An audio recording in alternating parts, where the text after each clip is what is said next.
So these larger stumps, that's where you're going to find a lot of your really good fat wood. Now that one's still pretty solid, so you know it would take some tools to get that fat wood, but that's where that fat, that resin, you know, that's where it settles in those stumps.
So there's that fat wood.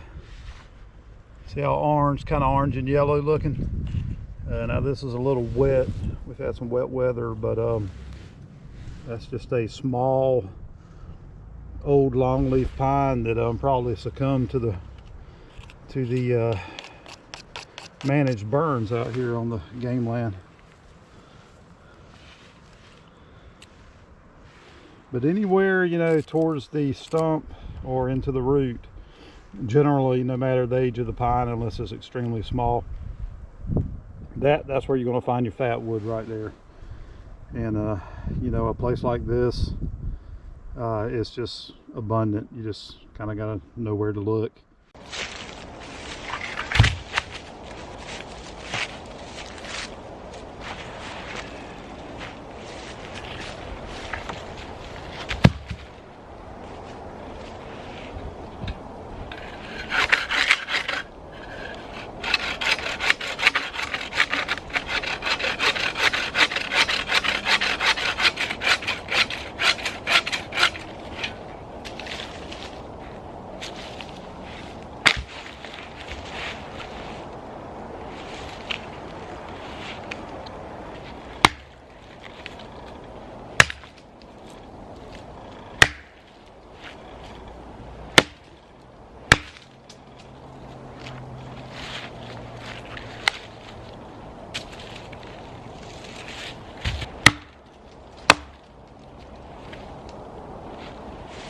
That's what we're looking for right there. That's a decent piece of fat wood.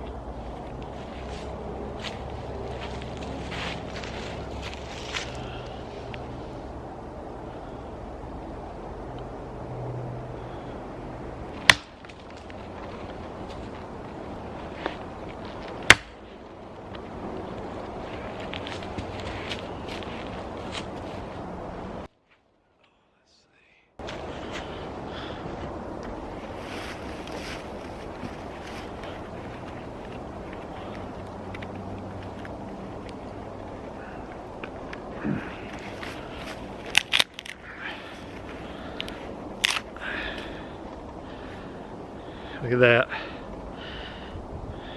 Now that's just a piece I picked up off the ground.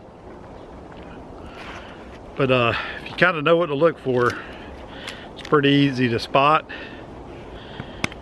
And even when it's just on the ground like that, you can pick it up and almost smell it. Well, you can smell it. It's got that real kind of pine saw smell. Smells like a turpentine, pitch.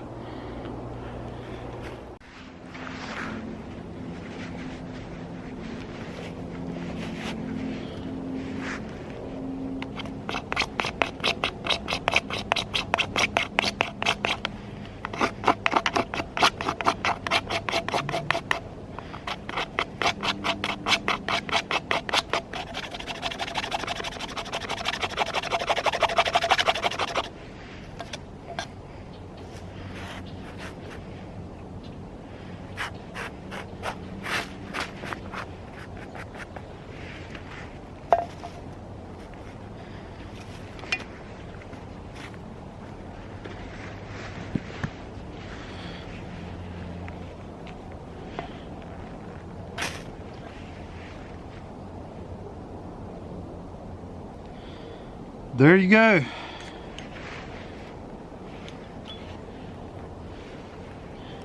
Just one strike with the ferro rod and we have fire. And bear in mind, this stuff, you know, I just processed, was still a little, I guess you say damp. But man, if that stuff, if you process some and then kind of let it dry, it's just the best tinder fire starter you're going to find, you know, in the natural environment anyway. And it took me just not even a minute to process that little pile there.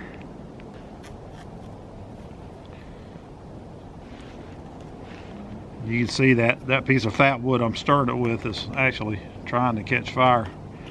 That's how combustible that is. That's one of the pieces I use to just process that little pile there. I don't know if you can see on camera that streak of kind of red orange, man, and you can even see that there's sap there. It's kind of what you want. Good stuff.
Yeah, get you a good pile like that, just with the back of your knife.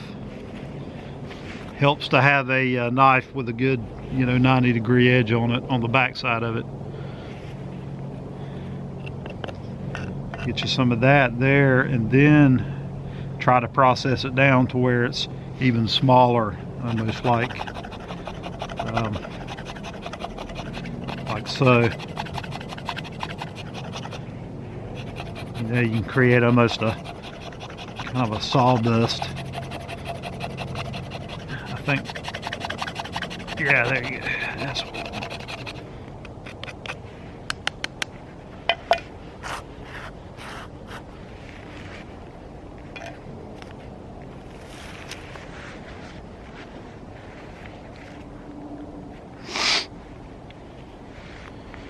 all right. Let's see. First strike. Oh, almost. There you go. Second strike. When you process it down to those, you know, almost like a sawdust, man, it doesn't take just a small spark to get that going.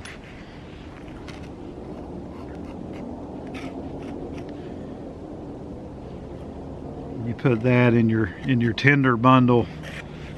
That's money, man. Even if your tinder's wet, if you can, if you got some of this in your day pack or your backpack or your fire starter kit, you keep it dry, even if your tinder's a little damp. Man, this stuff's just like, you know, almost like some sort of fuel. But that's your fat lighter or your fat wood. In addition to the fat lighter I collected today, here's the tools I used to process it. Just a good fixed blade knife. Essentially just use the back side, the flat edge of that knife to you know, shave it down. Of course, here's the 2 pieces of fat wood I used to process that today. As you can see in the video earlier, I have a lot more.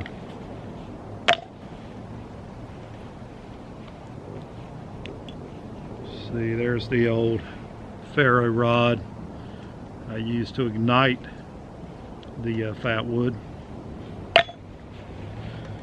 Some leather gloves are helpful if you're out there. If you know you're going to go out and try to find and process some. It's good to have some of those. And let's see. Good pocket knife. You could do all this with a pocket knife as well. This is kind of my daily carry as far as pocket knives go. That's a Swiss Army knife. I forget the model, but anyway, you could do the same job with that right there. It's got that good 90-degree angle. It's not a fixed blade though. You need to be careful if you're trying to process with the back side of this. That does not lock. So if you have a knife like that, just kind of be aware of that. Another good reason to have some gloves. But you could do the same processing with that if you had to. If I'm going out in the bush camping, extended day hikes, that kind of thing, I try to have 3 ways to start fire, maybe even more, and that's not including your tinder. But something I definitely recommend is a ferro rod. Practice with it, know how to use it. It's really not hard, and this thing can get wet and it's still going to produce spark. So definitely a must-have for your fire kit, in my opinion. Let's see what else we got here.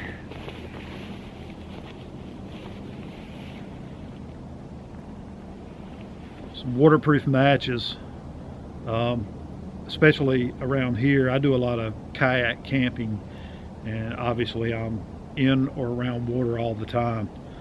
These are a great item to have in your fire kit or on your person, and these will ignite when wet. I have definitely put that to the test. They do work. Don't get the super cheap ones though. I've had those actually expire on me before. These are the Echo UCO. Definitely recommend these. These work great. Not sure how many are in there. Looks like at least a dozen, and it's got the striker on the outside. And then here's the old Bic lighter. I've got that in a waterproof container there. Exotac makes that. So with that lid on there, it's essentially waterproof. Typically, if I'm just doing a day hike or something like that, taking a nature walk, whatever, for the day, usually I always have that in my pocket. Yeah, please comment and let me know what you use elsewhere in the nation. I live here in coastal North Carolina, where pines are aplenty. So for me, collecting Fatwood, light or not, it's not that difficult. But I'd be interested to know what you folks out west or up north, the northeast, how difficult is it for you to find it, or if you can find it. Obviously I know pine trees, pines grow pretty much throughout the continental U.S. So but I know they're definitely not as plentiful. So please comment, let me know. And again, thanks for tuning in. We'll see you soon. Be safe out there. This is Topsail Outdoor Adventures.